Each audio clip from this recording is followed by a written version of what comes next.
Miss is an English-language honorific traditionally used only for an unmarried woman.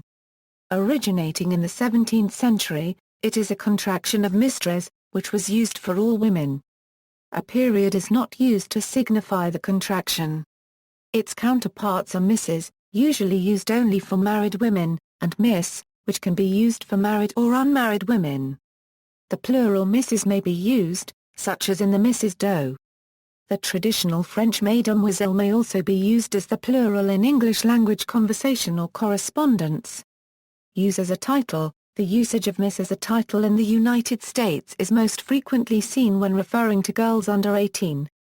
Though Miss is less commonly used as a title by unmarried adult women in the United States than in the past, some still prefer to be referred to as such.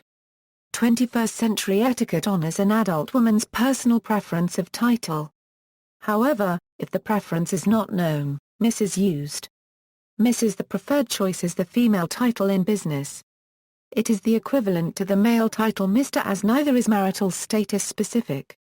Miss was formerly the default title for businesswomen, but has largely been replaced by Miss in this context. It was a default title for actresses or other celebrities. Such default usage has also proved problematic. The poet Dorothy Parker was often referred to as Miss Parker, even though Parker was the name of her first husband and she herself preferred Mrs. Parker.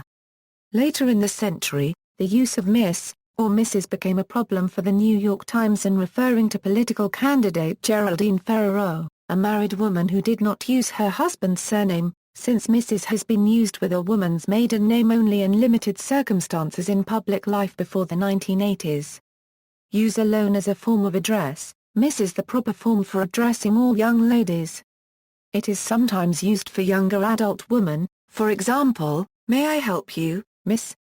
In the United States, ma'am is more common for all adult women regardless of marital status, as Miss may be taken as patronizing, and it is presumptive to assume marital status based solely on apparent age.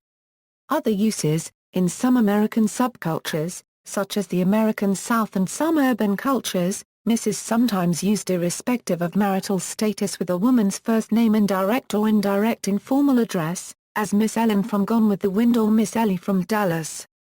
This form was also used in upper-class households in some English-speaking countries by servants to address or refer to the unmarried ladies of the household, and occasionally in family-run businesses in the same manner, though more commonly it was used to address servants if they were addressed by title at all. This is also common with female child caregivers. Small children will refer to their preschool teacher or nanny as Miss, and their first name, regardless of marital status. In some school districts in the United States this custom extends through the early primary school grades. In some styles of etiquette, the eldest daughter of a family was addressed on paper simply as Miss Doe, with the younger daughters being addressed as Miss Jane Doe and Miss Rebecca Doe. In person, as in when making introductions, the styling would have been extended to unmarried cousins with the same surname. Another notable use of Miss is as the title of a beauty queen, such as Miss America, Miss World, and Miss Universe. Other languages, such as French, Spanish, German and Portuguese, have borrowed the English Miss to refer to the winner of a beauty pageant. In some Mexican schools the term Miss and female teacher are used interchangeably. Students often address their female teachers simply as Miss. See also, for our currency U-line, references.